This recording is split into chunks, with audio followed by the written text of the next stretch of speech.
கோவையில் சிறுமி சாப்பிட்ட பப்ஸில் மிக்சி பிளேடு இருந்த சம்பவம் அதிர்ச்சியை ஏற்படுத்தியிருக்கிறது. கோவையில் பிரபலமான கோட்டை பப்ஸ் என்னும் பெயரில் 10 ரூபாய்க்கு பப்ஸ் விற்று வருகின்றனர்.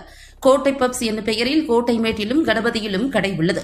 அதில் கணபதியில் உள்ள கடையில் பப்ஸ் வாங்கி வீட்டிற்கு கொண்டு சென்ற பிறகு அதில் ஒரு பப்ஸை சிறுமி சாப்பிட்டபோது அந்த பப்ஸிற்குள் இருந்த கலவையில் மிக்சி பிளேடு இருந்துள்ளது. இதுகுறித்து கடை உரிமையாளரிடம் கேட்டபோது கடை உரிமையாளர் வருகிறேன் என்று கூறி கடைசி வரை வராமல் இந்த விஷயத்தில் அலட்சியம் காட்டியுள்ளார். அங்கு ஏராளமான பள்ளி குழந்தைகள் மற்றும் சிறுவர்கள் இந்த பப்ஸை விரும்பி சாப்பிட்டு வருகின்றனர். அவர்களில் யாரோ ஒருவருக்கு இந்த பிளேடு தொண்டையில் சிக்கியிருந்தால் அந்த குழந்தையின் நிலைமை என்ன ஆகி இருக்கும் என்பது கேள்விக்குறியாக உள்ளது.